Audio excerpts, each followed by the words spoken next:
they'll still DM me like 3 spots for what? Like they're really interested in the 3 spots. I'm like, I didn't fucking promote anything.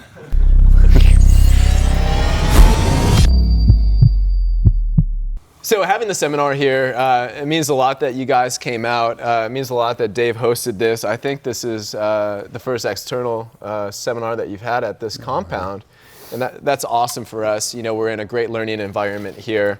The education's been awesome. You guys have been really good through day one. And being here, being at Elite FTS, having Dave come up here, spend some time with us, I thought that would just be a kick-ass way to end day one. So, you know, I want to open up the questions because I know you guys have done a lot of reading on Elite FTS, on drjohnrusin.com, the Fixing Dave Tate series. You watched me get my ass kicked on the bench with Dave in the Breaking John Rusin series. I don't know if you know it or not. You got 1 foot here and another one back here. So it's not even, okay? So there's a lot of reasons why that can be. It may not be a problem, but it may be a problem. It's just how you're, you know, if something's fucked up, you know. I want to go through any questions that you guys have because I know there's a lot of them out there because I field emails and messages all day as Dave does. But now is the time to really kind of deep dive in on some of these things that maybe hadn't been said in the series or that you guys have been wondering about the training processes on both sides. Well, fuck, that's easy. You still following the training protocol? Kinda. I've been doing this my whole life, man. I've been competing since I was 12, you know, so I stopped where 13 was my first meet, but training for whatever. So that would be 83 was my first meet, the last one was 2005. Now I did wrestling, training, crap like that before that, but I mean, you're 10, that doesn't really count. And then after 2005, I've always trained with intent. Took me a while to kind of find my identity, but trained with a lot of intent. So I know my body really well. I kind of know where my limitations are, where the capabilities are, and so forth. So do I do exactly what he says as far as the warm-up stuff? For the most part, yeah, unless my aerobic capacity is. Did you talk about anaerobic capacity? Not yet, capacity? no. You have a capacity, you got an anaerobic capacity, aerobic capacity, and there's a minimum of both. If you fall under those minimums, you're fucked. All right, so depending upon your sport, it kind of changes and varies. If my aerobic capacity falls too far, then I have to pull some of the stuff out. Even though it's only 7 things, I still got to pull it out because I will essentially overtrain from it because my body it's a train wreck. All right, and there's a lot of things on there that are never going to be fixed. It just needs to be kind of optimized and fine-tuned. When things feel a little better, then yeah, they come back in again. And so a lot of the recommendations for movements and stuff like that follow that same suit, where on the other side of the fence is the anaerobic capacity. And what I've discovered for myself since 2005 is everything's based upon strength. Everything's based upon absolute strength. Everything. You know, that's not saying you don't need things underneath that, but for me, that's the pillar of all. If that falls, then everything else crumbles because I don't have that base. If my anaerobic base falls, and for me, that's the ability to do a 1 rep max, that's how I know how to gauge that. You know, it's more specific to me, and my joints aren't going to handle heavy 3s, 5s, and stuff like that. If that falls, then I make that my number 1 priority. Anaerobic base has to come back to at least baseline. Then when it comes to baseline, then I will worry about the aerobic base, because what happens for me is I start pulling up that anaerobic base, then I add in the aerobic base conditioning at the same time, then I have to start recovering from my recovery. You see what I'm saying? And so it's, from a protocol, it's a hard question to answer because from a protocol standpoint, am I doing what was put on paper? No. Did I ever? Pretty close, but most of it is, hey, here's the situation I'm in right now, and I throw the ideas out to him, and he'll either say, you know, this is good, this is, you know, stupid, and then it's kind of bouncing around there.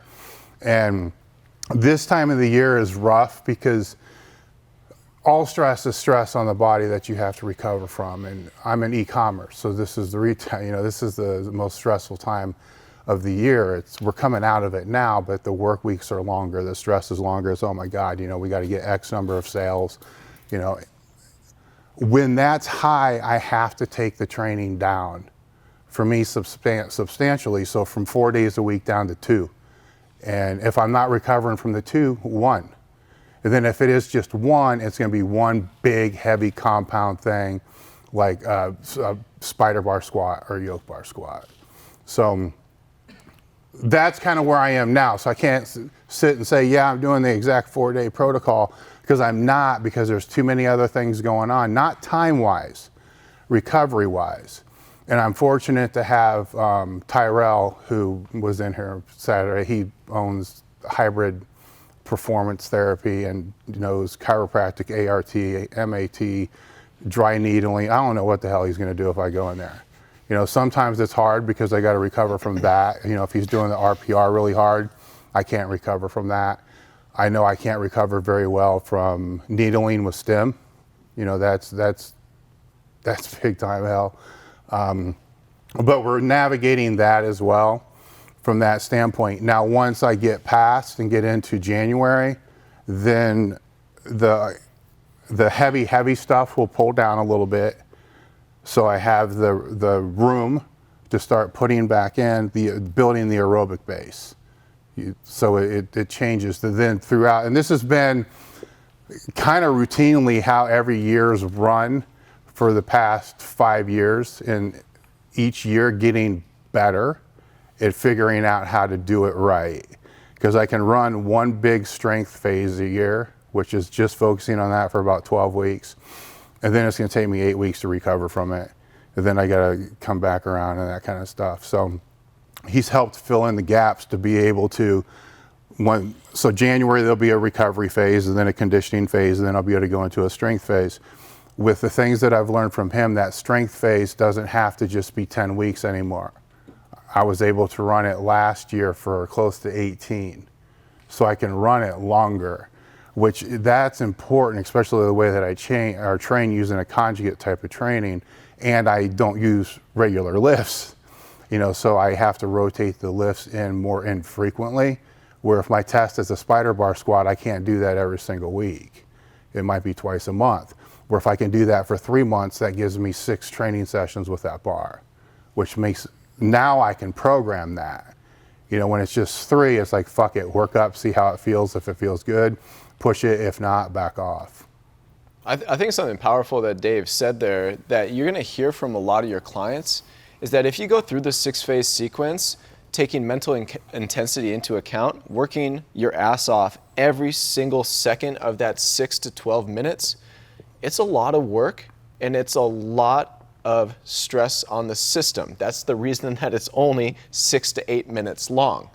If we kept that amount of intensity on even the fluffiest of shit, like stretching and foam rolling and corrective exercises, and we did that for 45 minutes, nobody would ever be able to turn in and be able to do a KPI in the rack or on the platform or in any movement pattern with any meaningful variations for that matter. So, we do have to manipulate kind of like what we talked about on these last couple slides. With a needs to come manipulation of the 6-phase system. So as needs change, we need to change the system. It's not going to be the system forever. And even the simplest of things, in a stressful state, your body doesn't know the difference between having a fight with your wife, going under a max effort attempt, or not sleeping for 4 hours a night, and when you're used to getting 10. All it knows is systemically, you're fucked. So we need to be manipulating those things little by little so we can get the most out of our training with trying not to overtrain by something. It sounds ridiculous, right? It sounds ridiculous that we say overtraining from a warm-up. But this thing does happen, and it doesn't happen just to Dave. It happens to people that I've seen routinely in hugely stressful life situations. Shit hits the fan really hard. As trainers, as coaches, as fitness professionals, we have to be able to manipulate our programs, just not to beat somebody into the ground, and instead give them what they need instead of what they think they need, which is training harder when they're in a de-recovered state. And if it's yourself and it's your own training, you have to be hyper aware of that, because the more you do it and the more advance, the more training years you get, the stronger you get. You know, I competed at a high level, so the higher level you get. The biggest takeaway from that whole thing is everything that it took to get you there is everything that's going to break you down. You know, so you got to that certain point because you worked hard, you were super consistent, you didn't miss anything, you were diligent about everything, you were hyper focused on making sure everything was done. And that's what you need to do to get to that top level. But when you get to that top level, all those rules have to go away because you got to auto-regulate everything from the warm-ups and all the other kind of stuff. This is why I think a lot of pro athletes don't last long, because they're still trying to train and do the things that they did as collegiate athletes. And it's no longer needed, it's no longer warranted. You know, it's still hard. It's actually harder. You know, it's funny because Joe Sullivan and I were talking about, oh God, I forget who told it to him first. He said, everybody will say, you know, I'll do anything to get stronger, but they'll do anything except back off. You know? And sometimes that's what's needed. Sometimes it's a kick in the ass too. I mean, you need to know.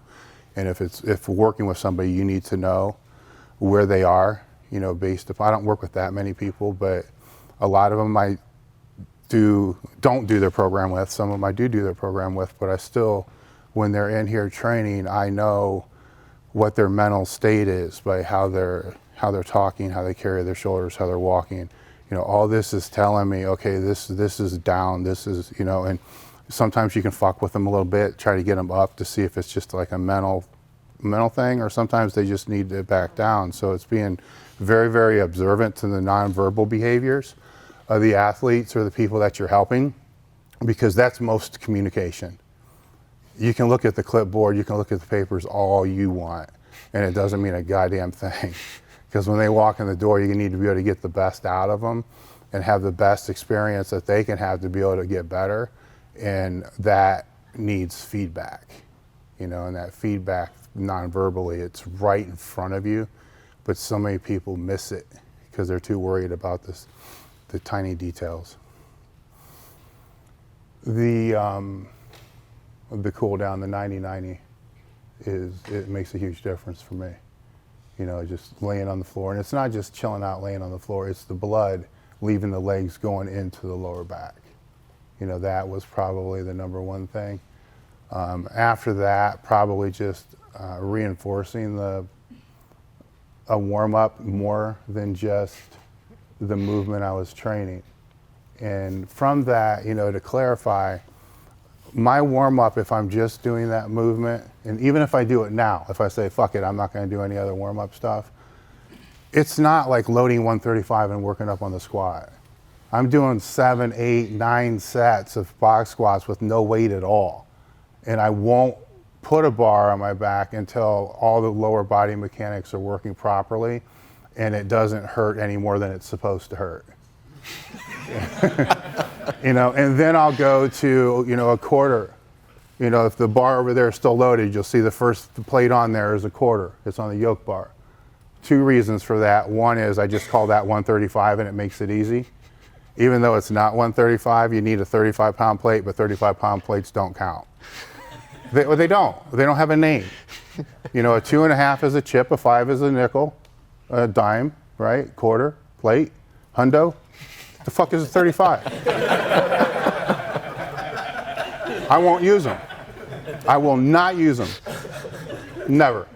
I mean, they have no purpose in the gym. I have them because anyhow. But that also serves the purpose of it's easier for me to say, okay, that's 315. Then I kind of always know. But it's a smaller jump. Then I'll stay with that stupid quarter until that feels good enough to move up. You know, then so there could be some days it could be 5 sets, some days it could be 20, you know, before I even get close to anything that's a working weight. So I'm trying to put a little context behind it, because I will hear a lot of people say, oh, all you need to do is the exercise you're going to train. If you're going to squat, all you need to do is squat to warm up. Well, clarify exactly what you mean there. You know, because if you just mean 135, 225, 315, it's probably not the best thing to do. You know, it's a little bit more high risk. But that was when the first time he came out here, you know, that's what I did. And he's like, well, what exactly do you do for your warm-up? I'm like, fuck it, you just saw it. No, it was more than that. It was more than that. So the warm-up started. I was just chilling at the table, and Dave rolls up, and he takes off 2 sweatshirts, not one, but 2 sweatshirts, and he gets a stick and starts putting this shit on his elbows, on his shoulders, on the lower back, and the hips. And I was like, what the hell is that? That warms up your arms. Like this bicep's getting loose. You see what I'm saying? It's not the liniment. At least you didn't put it on your hand. It's that functional movement shit, right? You get it? I mean, this movement here. But then it gets covered by 2 sweatshirts up, and then it went to the box squats. And I'll remember this for the rest of my life. The first box squat was like it fell over this way. All right, second set, working in. Always in the Jordans, too. Always in the Jordans. Second set, like, fell this way. It was, like, totally unpredictable. One was one way, one was the other way. It was about that way for 7 sets, and then finally it was like 1 rep was good out of the last set of 3. Like, and then you went right to the bar. Go to the bar. You know, then the bar in the quarter. And what did I say? I said, man, you just fucked up like 10 straight sets. And you said, no, those 10 straight sets of being fucked up gave me 1 good set, and now I'm ready to go.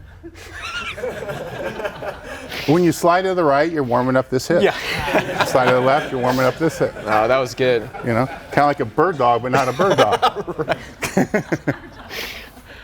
I mean, I had some takeaways from Dave, and since training with Dave, I did the bench, the squat, and the dead with Dave. We did a couple accessories for each one.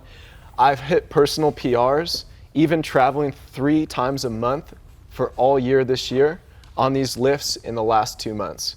So I've never been stronger than after I trained with Dave, learned a few things, and was able to transfer that, even with the stress of travel, the stress of staying in hotels, the stress of 16-hour flights. And that spoke volume to me because I was able to get strong as I've ever been, stay as healthy as I've ever been, and do it with all of these other life stresses happening at once. The first thing was utilizing a brace far better than I thought possible. So in my athletic background, baseball background, I was always a speed athlete. So I ran a quick 60. I was always a very twitchy athlete that could jump, that could run, that could do things that were twitch-based mechanisms. Twisting, too. Twisting, exactly. So everything that I did there, my weakest link was always chronic-based injuries around the hips, around the hamstrings. And I always said, oh man, it's just because I have a 29-inch waist. It's just because I have this shitty-ass physique for power sport.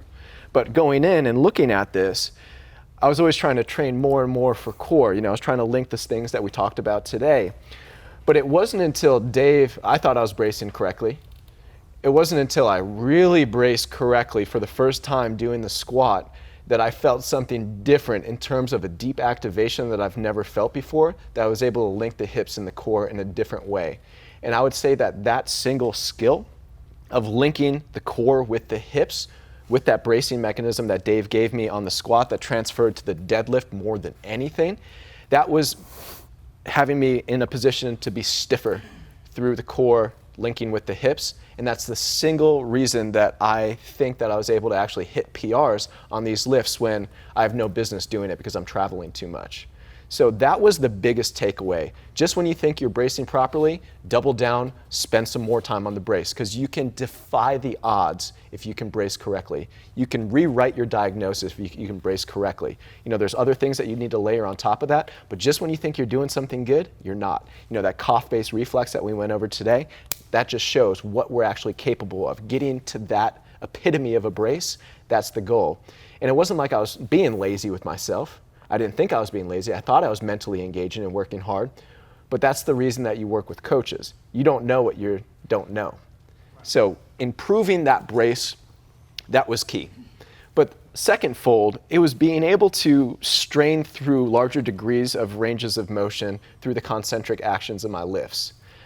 Being a twitch-based athlete my entire life, I just don't like straining. I just don't like grinding reps. I know, right? That's the best fucking part.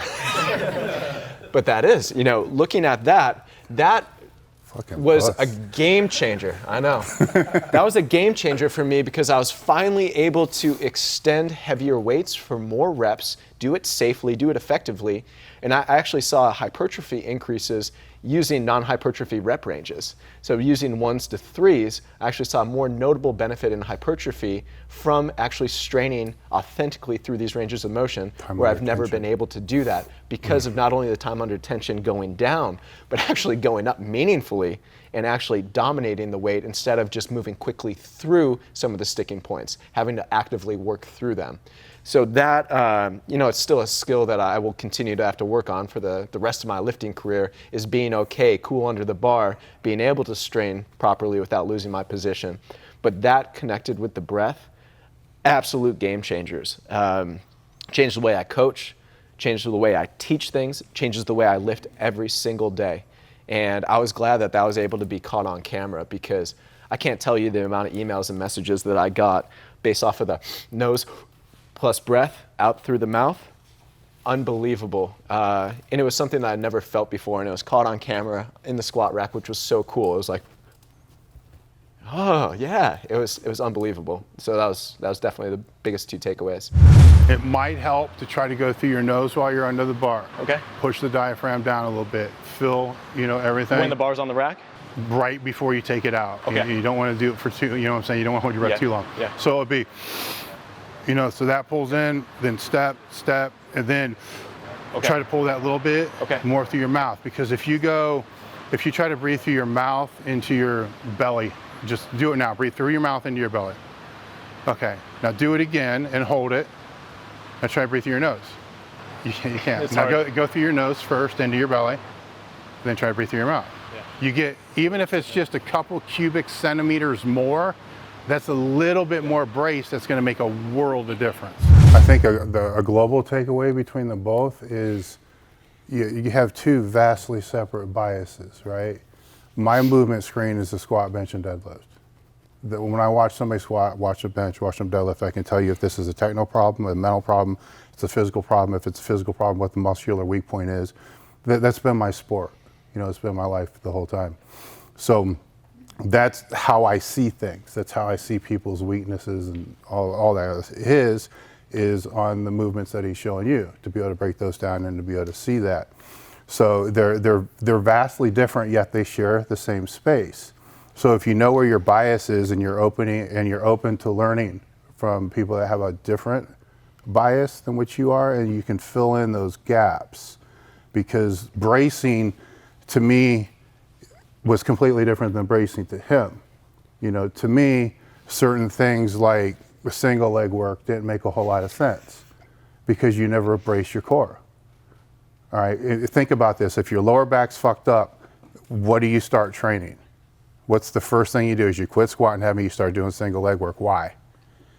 To take stress off your back.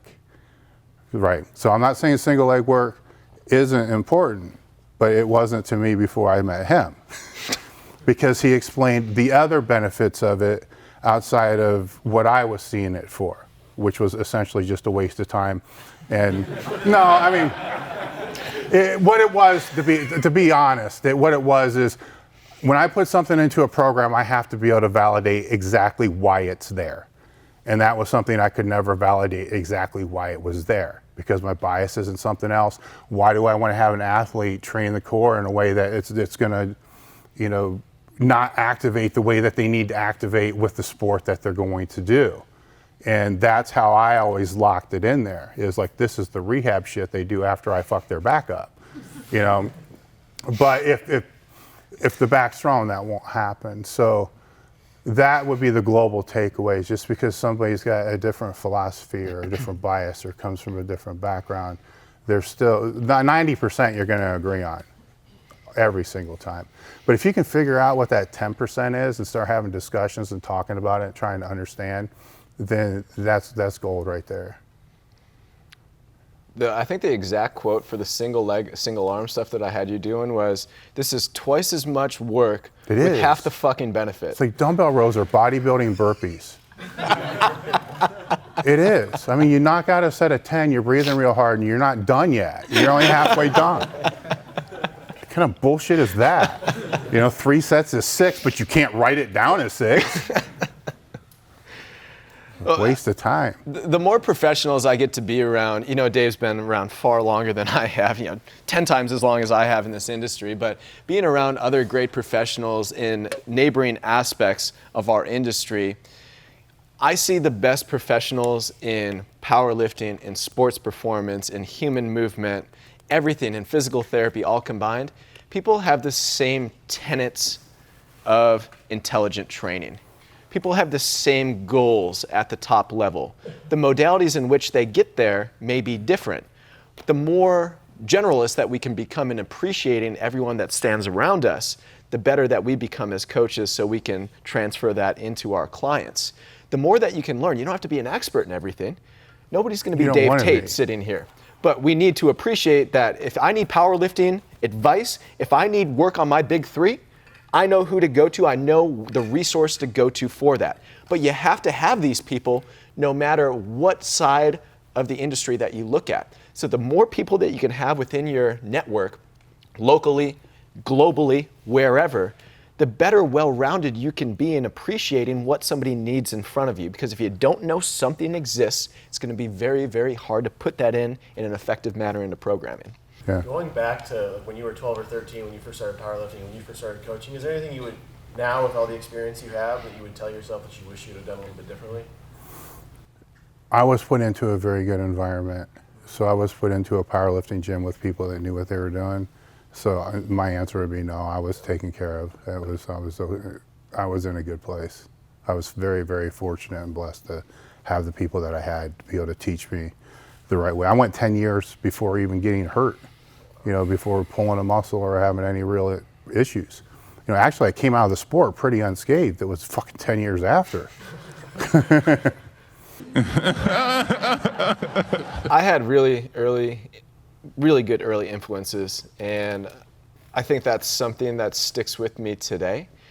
I look at a lot of the coaches that we work with, the attendees at our seminars and our certification course, and I look at sometime having to reverse engineer your thought process, taking all that shit that you know is wrong, that you learned in the past, that's still in your hindbrain, and having to eliminate that before you can move forward from that. I was placed into a good position just because people knew, my parents knew, coaches around me knew that I was interested in this, and they put me in a varsity weight room at University of Buffalo with some of the best coaches in the world that I viewed from. I didn't go train with them. I sat in the corner for 6 months and I just watched Division I athletes train. And it was because of an opportunity that my dad knew the strength coach. It was as simple as that. But 6 months turned into a year, and all of a sudden I was training in a very dynamic environment, and not only training, but learning.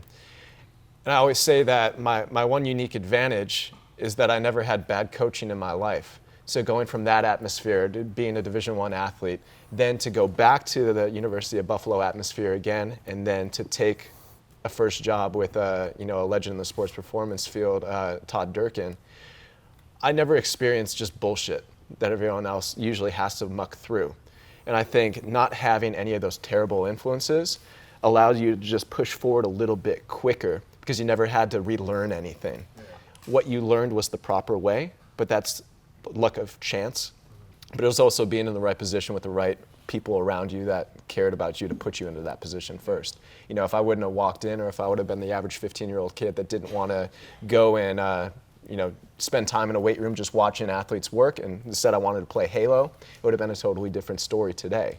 So I think just doing little things early on, things that don't seem like a big deal at the time, and even now, doing the little things that count, maybe that don't get you paid. Maybe it's a volunteer position. Maybe it's going above and beyond for a client or volunteering with a coach. I'm saying it to you, you know it better than anybody here. But those are the little things that are differentiating factors when they all compound together when you look over a course of a career. To echo a little bit off what he said is, I did go to college, so I mean there was a move, to where I obviously wasn't going to be able to train in the gym I was training at when I went to, from Findlay to Bowling Green. But when I would have to move or when I would make a move, I made a move for two reasons, either because of something like that, location, job, or something of that nature, or if I became the strongest in the gym. So when I became the strongest in the gym, I found a gym that has people stronger than me. And I always sought those people out. And in the same way that he was saying, sitting in the corner, I just made an Instagram post about this not too long ago. about mentors. You know, we live in a world today, everybody just wants to say, hey, will you be my mentor? So what the fuck are you talking about? You know, 3 hours a week, what the hell, you know? And, you know, the way that I did it is I figured out where these guys trained, then I went and trained there. And I trained at the same time that they did, and just let my effort speak for itself. You know, then after a month or so, they're like, you know, hey, who are you in the small talk spots and all that? Then you end up training in the group. And when I became the strongest in that group, I found the next one. You know, or if I found that there were people stronger in the same, so then I just like told these guys, you know, look, I think we should all go over here. And I don't want to go over there. Oh, fine, I'm going. You know, then I ended up at Westside Barbell, and I got fucked there because I couldn't be the strongest there. But that, without that, I mean, I always try to put somebody there that was to chase for. You know, I think in anything you have to be around people who are better than what you are, people who are kind of equal to what you are, and then people who are a little less. That way you can coach those people, compete with those people, and seek advice from those people. So it's kind of well-rounded. That's the one thing that I think about a lot now is complacency, especially in our profession. It's like, oh man, I'm fully booked with clients. I don't have to go to continuing ed anymore. I don't have to read articles anymore. I don't have to be up to date with the science anymore. I can just keep on doing what I'm doing. In our evolving industry, if you become complacent, you're dead. You're a dinosaur within 18 to 24 months. Because again, we're at our infancy of strength sport. We're at our infancy of the fitness industry. Things are moving fast. They're moving so fast forward that we have to continue to evolve with the times and just fall back on our principles leading where we want to be. Being able to seek out more and more different people and different arrays of the industry. You know, this year was an unbelievable opportunity for me to spend more time here, spend more time with strong people. You know, hopefully that continues on next year and the year after that, but there's always going to be something new that I want to learn more and deep dive in more about, that I have to up my coaching abilities to do so. It's always a challenge. You know, I started, the first powerlifter I coached was 3.5 years ago in Madison, Wisconsin. And the only reason I coached that powerlifter was because that was the only elite athlete in town. It was either University of Wisconsin, we have no professional sport, or it was elite powerlifting. I wanted to work with the elite, that was the elite athlete, and then I had to learn up from there. But it's always a different challenge. So just when you think, you know, you learned it all, you didn't learn shit. I got a different perspective because I'm not really in the industry. You know, I'm not. You know, it's in 2000 probably 2004, because there was some crossover. When I stopped being a personal trainer, you know, I had to make a decision of, am I going to be an entrepreneur or am I going to be a trainer? You know, so anything that I keep up in the industry for now is really just is a hobby and because I love it and for my own personal reasons and to be able to help the people that I train. That's really about it. But since founding the company, I've had a different perspective on the industry, kind of more of a bird's eye view of the industry, to be able to see, you know, what works, what doesn't work, you know, and I don't do training, I don't do online training. I give all our content for free. You know, that's because I owe it to the industry, but that's a whole other story. But I can see, you know, what makes a person successful in the industry that wants to be able to work with clients, what doesn't, you know, and what paths work and what paths don't work, what paths are quick for money that are going to fall fast, you know, because, and if they're lucky, I guess, if you're in it for money, if they're lucky and hit right, then they can get out and never have to work again the rest of their life. But that's rare, and it's a big long shot because the back end of that is your credibility will end up being ruined forever. You know, or a different path is a slow grow, and your credibility stays high, and you stay in the industry forever, and you never have to reinvent yourself. You know, people that have to reinvent themselves every 5 years, that's a kind of a clue. You know, that either they're pushing the marketing too hard in a direction that they're not competent in, you know, so it's not sustainable, or all they're doing is looking for and trying to ride trends. You know, and then they're dependent upon the industry to be successful, not them to be successful in the industry. You know, so it doesn't really matter if it's online, offline, in person, in a gym, or in a clinic. You have to care about the people that you work with. You have to show that you know what you're talking about. And you have to show that you walk the walk. If you cover all three of those bases over a period of time, you're going to build credibility and you're going to build trust. And trust is what builds customers, over a period of time. And then trust over a period of time will build loyalty, and then that builds sustainability. So it may not build, the highest mountain in town, but it's going to build a hill that's going to stay, so it's kind of deciding what you want to do. What are some of the biggest programming upgrades you see that people would benefit from as a coach, as a trainer for general people, and for powerlifters specific for you? Define upgrades. Errors to fix in programming that you would say. From my standpoint, teaching other people to regulate themselves, teaching them to be able to train themselves and to train others, and that was something that I learned from Louis Simmons when I went there. I can give a couple stories, but I do remember one story of making fun of how weak somebody was. And we busted balls like you can't believe. I mean, it was crazy. But Louis' reply to me is, whose fault is that? And it's like, fuck, what are you talking about? It's like, it's your job to make them stronger. So what, are you saying you suck? So that we were, while I was there during my 14 years there, it was ingrained in our head that, if he came in and he's around my weight class, my job is to make him stronger than me. That's my number one rule, is to make everybody else there stronger than me. And then if I do that correctly, then they become stronger than I am, then they're going to do the same in return. All right, so the other thing that Louis did is he always told us why, to the point it drove you fucking crazy. So you knew why everything was being done. You knew how to look at the lifts, because if you got 5 people watching one squat, that's 10 eyes on one squat.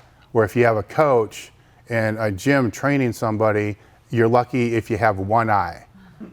And that's because the other eye's on the fucking TV or, looking at somebody over there doing glute bridges, or something like that. You see, so there's that focus or hyper focus. And that to me is that's being lost a little bit because everything's going online. Okay, so if it's going online, then there's not a lot of that narrative. There's not a lot of dialogue going on in the gym, because people are going to the gym, they're putting the headphones on, they're doing what's on their phone as far as the program. They're not really communicating with anybody that's in there. They're getting in, getting out. I understand that. Everybody has lives and everything else. But, with growth is always going to come opportunity and prosperity, but there's also going to be issues that come with growth. I see that as one of the issues. More from a programming perspective, I'm in an intriguing area in the industry because I hold a doctorate in physical therapy. I am a physical therapist by license, but I very much so sit as a strength and performance coach professionally. But I'm seeing this trend in the industry of people just afraid of strength training and being deathly afraid of putting anything in a power scheme on their back, off the floor, or pressing off their chest. It's this misconception that strength is somehow inherently dangerous, and strength is the thing that is going to end up breaking you. And I see this in physical therapy. I see this in general fitness. I see it with some of the best commercial gym trainers in the world. I see it even into sports performance with some of the teams that I work with. And Dave alluded to this, but strength is the number one physical characteristic that all other physical characteristics depend on. It's just math and science when you break it down. There's no huge argument to that. But people who understand that need to understand how to prioritize not only short-term but long-term strength development, because that's what ends up giving us longevity, but also building resiliency. And I'd say one step further is that placing in, I hate to say powerlifting-esque techniques. Nobody owns the max effort or dynamic effort method. It's a method. It's used in sport, it's used in this gym, it's used all over the world. But using and really having a key focus on force and what force actually is, and training multiple levels of force simultaneously, all in conjunction with one program for general fitness, for fat loss, for longevity, for high performance, all intertwined together, I think that's going to be a small move in the right direction, but I think it's going to be something that is going to become more popular once people get past the fact that strength training is going to be the number one thing that we can do to help prevent pain and injuries, not the number one thing that causes it. So I think that manipulating a finer tuned structure on people's training that's not just doing the same tempo, the same rhythm, the same lifts over and over and over again, but giving them a more slightly varied look, not constantly varied like we're running marathons and powerlifting the next day, but a slight variations that will actually get step-by-step processes in the right direction, something that you don't have to peak for, something that is peaking for life after years and decades where people can linearly move in the right direction. Though it might be slower, it's going to be more sustainable. I think we're going to see more focus on that, especially as sports performance meets more of the fitness industry and those kind of programs come out. As I spoke earlier, one of the reasons why if I have to cut the training down, that I only keep max effort work in is, it's funny, the older I get, how much everything in the gym relates to life, but the reason I keep it in, and I'm not telling you to go max all your people out, because the technical breakdown is a muscular that is a fail, right? So when I say max effort method, don't think, oh, that's me squatting 800 pounds. That could be your client that's got 65 pounds on the bar and is doing that lift and then technically breaks down, okay, that's it.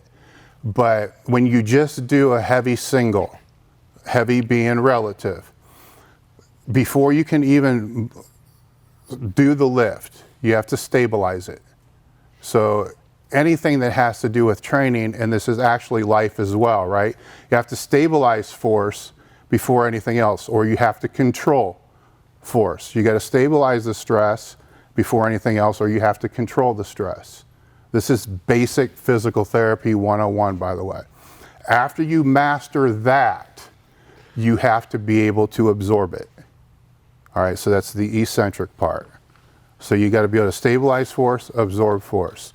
In life, stabilize stress, absorb the stress, take the hit, right? You got to take the hit before you can give the one back. Because you don't want to be the only one unless you're the person to throw the first punch. But you get what I'm saying. So you got to stabilize the force, absorb the force before you can produce the force. All right, so if anything there's broken and you can't stabilize it, let's say I'm having a really, really hard time stabilizing my squats on max effort work. What I should do, but what I should do is change the training just to work on the stability of that. But usually it's a bracing issue with me. It's just fixing the brace and it goes away. If it gets to a point where I eccentrically can't control the load going down, it starts to look like I'm losing my tightness or then I'm done with that max effort exercise. It's going to come out of the rotation. I have to build my hamstrings up. I have to build something up. This is where he's helped a lot. I have to build something that's broken in the chain, because my mind goes straight to powerlifting. All right, this is hamstrings, but I'm fucked up. So is it hamstrings? Is it not? Is it a compensation pattern? This is kind of where he comes in with those type of discussions, and then to produce. So that's why I think just from anybody, and I can't come out and say when people send me messages online, I can't say, oh yeah, I just tore my pec, what am I supposed to do? I can't say, well, you need to learn how to, stabilize the force first, so just hold the fucking bar. I'm totally out of my scope, but I think that's important, and I'm saying it now because he's sitting here and I can say he said it instead of me. So on one end of the spectrum, you got Mike Boyle, doing mostly unilateral work, right? No back squats. And then the other end, you got Ripped Toe saying single leg work, all that is stupid. And I've kind of talked to you about it a little bit, and then I heard you and Joe address it a little bit on the podcast, but I kind of wanted to get your take as well. I don't care.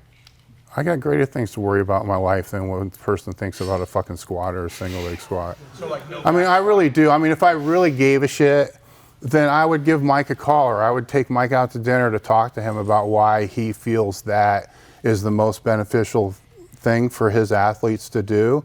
There's a reason. Both these guys are not stupid. There's a reason why they're doing what they're doing. There's a reason Louis Simmons does what he does, I do what I do. But nobody's asking what is the population, what is the demographic that they're working with. You compare Mike Boyle to Louis Simmons, you're comparing people who are working with vastly different populations. So it just ends up being, to me, a debate which is just a waste of time, because who cares? You don't know the full context of the reasons why. Now, what will happen a lot of times, and I'm not saying these guys do it, I'm just from that global perspective again, people will position themselves with really hard statements instead of saying most of the time, every athlete should. All right, and they do that for clickbait, conversation, debates, and so forth. I've never been one to do that, and I've had people I've written for hate the fact that I won't do that, because there are no absolutes. But that would be my thing there. If that's really something you're super interested in and you're trying to grow a business and, build your own training knowledge, you can put your time focused on something else. It's good entertainment is all I would kind of see it as. What's your... Yeah, I mean, It's person dependent pretty much. Everybody's got their Everything. reason. You know what I'm saying? Everybody's got their reason why. It's maybe Mike's tried. I'm sure he has. He's been around forever. Maybe he's tried to have all of his athletes squat, and it's just there's the carryover's not there for him. It can be that it doesn't carry over for his athletes because of the athletes. It could be because the way that he coaches it. It could be, you're dealing with people that, in those two examples, you're dealing with somebody, Mark, that's always been around the squat. So like myself, he's using the squat as an assessment tool. So he's like, I would say that single leg stuff was stupid, but I didn't come out and say it. I just thought it. I don't. Well, what do I gain by coming out and saying something stupid? How does that really help anybody if I was to do that online? I gain better by coming out and telling people what I think actually will help. I'm not really that interested in building my fucking subs on YouTube or followers or anything else. I'm more concerned about actually helping people. But if they've been around a long time, all right, they've lasted the test of time. I did a YouTube video on Ripito. If they've lasted, the test of time, then they have value. All right, there's a reason why they're doing what it is, and that would be the discussions to be able to have with them, and then you would know. If you're really interested and you can have the opportunity to speak to both, it probably would be a good thing, because you'll learn. I think the thing that you have to take into account is that anything can work for anyone, but not everything is going to work for everyone, meaning that individualization is paramount.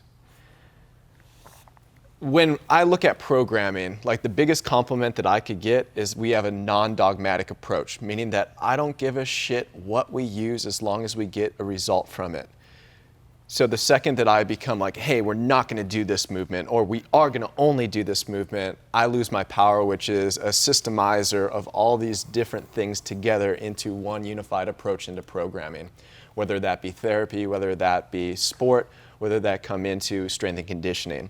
So I think there is a time and a place for almost everything out there, but people aren't fucking stupid. If people were stupid, that they would go in and people would know not how to differentiate a world-class result from a shit result. Somebody like Rip, somebody like Mike Boyle, they've been around forever. People have used their programs. People have trained with them on their methods. People have gotten results. You don't stay around for multiple decades in the industry just fooling people. You can make a couple months, maybe a year, maybe 2 years fooling people. But in order to gain longevity in the industry as a professional, you have to have something to stand on. But both of those systems work. Anything can work for anybody, but it's the way that you implement the system in. And what both of those guys have at their disposal is they are world-class coaches on the floor. Both of those guys can coach the shit out of movement. Meaning that if Mike Boyle coaches that Bulgarian split squat to get maximal loading capacity on it, and he gets what he needs out of that, Rip coaches the squat perfectly, somebody perfectly executes without any compensation, they maximize force there, both of those guys are going to get good results, and they're going to go, shit, this is a great way, and they're going to stick with that. But sometimes it's hard. Dave's been in the industry far longer than I have. When you get stuck to something, when you say Mike Boyle, overseas, they go, oh, the Bulgarian split squat guy, but he doesn't call them Bulgarian split squats. They call them rear foot elevated split squats.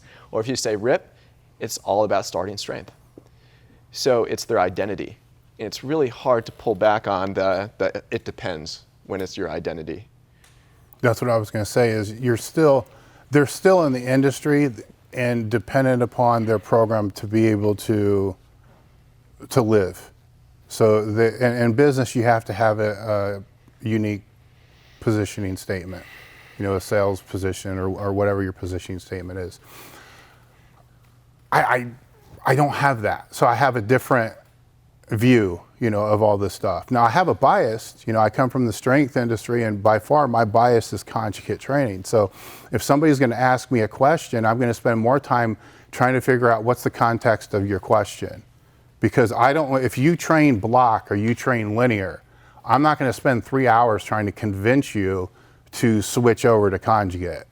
I'm going to figure out which style of training you use and then what you might be fucking up in the block style or the linear style. I know all three of them very well. I mean, I've used them all. It's been my entire life.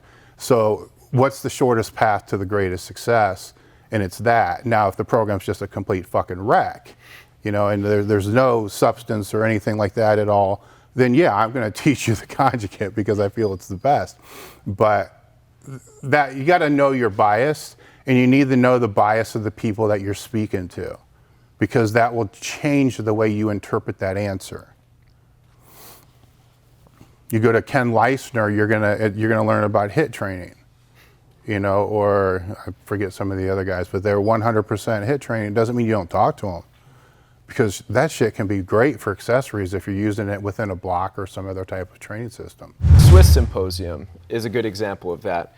So Swiss Symposium, unbelievable symposium up outside of the Toronto area. Ken Kanakin runs it.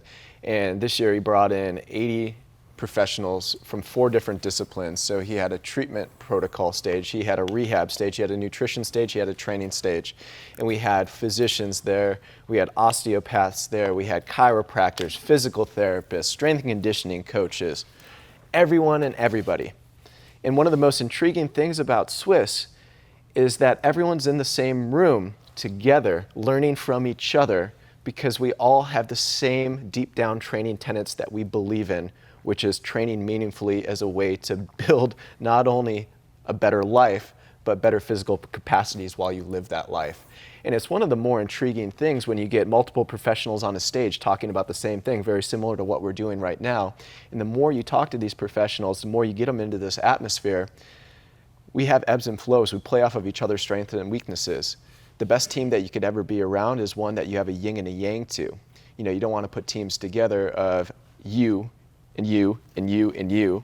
You want to put people into positions that can create strengths in your weaknesses.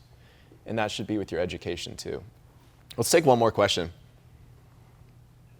The pressure's on now because it's last and final. Do you have a sleep protocol? Sleep is the #1 recovery tool in the world. You cannot fake the foundations of sleep. Not only sleep quantity, but sleep quality.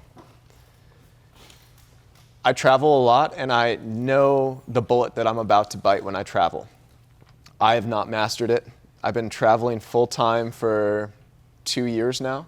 Still haven't mastered it. We have guys in this room. Cliff travels 3 times a month to teach. Dave, back in the day, how many seminars were you running with Wendler? I was doing, before him, I did 57 in 1 year. 57 in 1 year. Did you ever figure out the sleep thing? No, Louis kept telling me this is gonna fuck your training up. It's gonna fuck your training up. So I started saying, all right, fuck it. I'm not gonna do it for 12 weeks before a meet. But as soon as that meet was over, 3 or 4 a week. And it fucked my training up in a big way.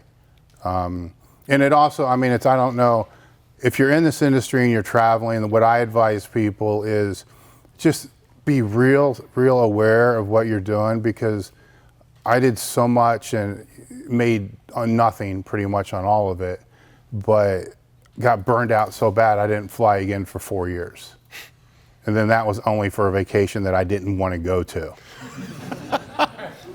So it took a while for me just to get back into wanting to go anywhere. And even now, people, if they say, hey, you want to come out and speak at, California or a lot of people be, oh, it'd be great. I'm like, fuck, that's like 6 hours on a flight, 3 hour time.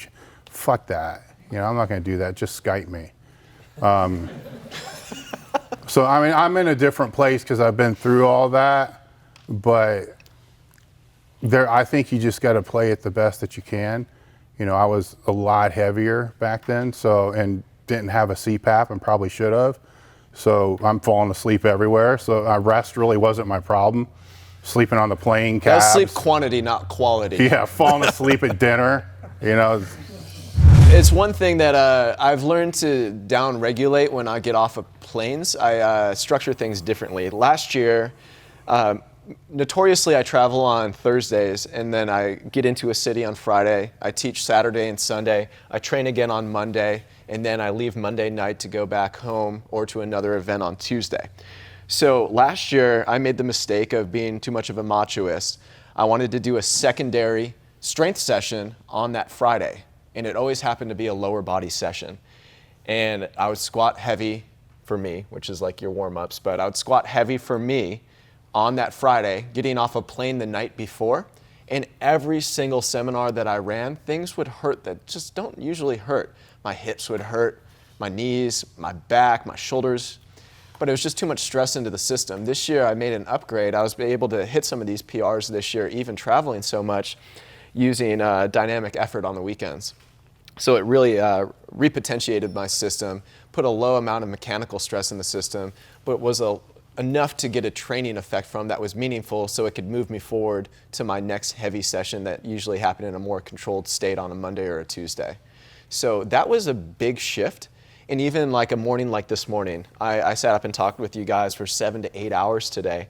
But, we deadlifted dynamic effort today. It wasn't a kick-ass session. It wasn't a 3-hour bloodbath in the gym before this, but it was just enough to get in, get out, minimal effective dose for me to do what I need to do professionally in a teaching capacity. So that's been a game changer, but I've had no strength repercussions from it. I've actually gotten stronger. I've had no injuries from making that shift. I've actually stayed more resilient, even with 2 times as much travel as last year. And honestly, my body comp has stayed about the same, and I've been able to put on muscle against all odds of eating Panera 7 days a week when I'm on the road. So my mindset goes to if I were at home for 6 months, what could we do? But a lot more. It's probably not going to happen. Yeah. The segue into a travel story, which is, God, I had some good ones. Because I was, like I said, I was competing, so I didn't miss a training session. So I did I trained in the morning, so I did all my dynamic shit in the morning, dynamic squats. Would leave the gym and go straight to the airport, sometimes still with my squat briefs on and smelling like Jack's horse liniment. There was no shower. It was like, fuck it, because I was not missing a rep. So straight to the airport, smelling like fucking horse liniment. I didn't give a shit. And straight through. And then I would do the seminar, then the bench was part of the seminar on Sunday, so I do the dynamic bench work, fly out Sunday, be back in the gym on Monday. So that's why the whole time I'm like, I'll make this work. But the best thing ever is when I brought Wendler in because I had to have somebody start taking over learning about training, because I had to learn how to run a business. I couldn't do both at the same time. It's just too much. So I hired somebody to take over what I love to do the most and pick the right guy to be able to do it. Well, then I started to bring him along on seminars so he could take over the seminars. And I realized just how inadequate I was at life, because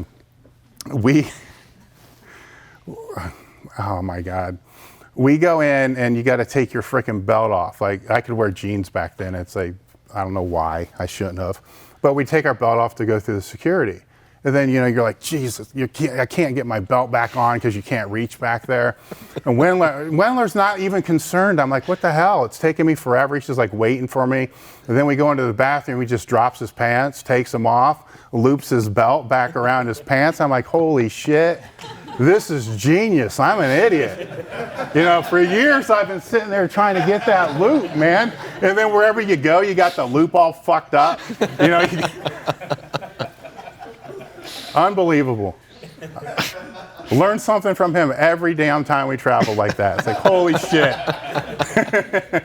That's the shit that I miss. I don't miss all the other stuff.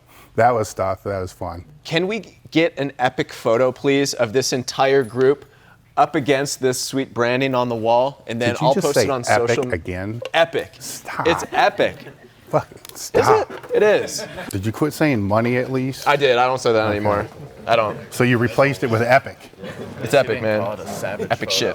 Well, Savage is next. You know, Lindsay bought a sweatshirt, Savage, and it says Vag on it. Yeah, and she's that's wearing the it one. around. Our two coaches are like, "You bought a Vag sweatshirt?" And she's like, "What do you mean?" She didn't get it. She had no idea what Oh that my meant. God. She was like, "Do you think Dave will take it back?" I'm like, "Just wear it. Come No, on." it's the power. It's Savage. It's feminist power.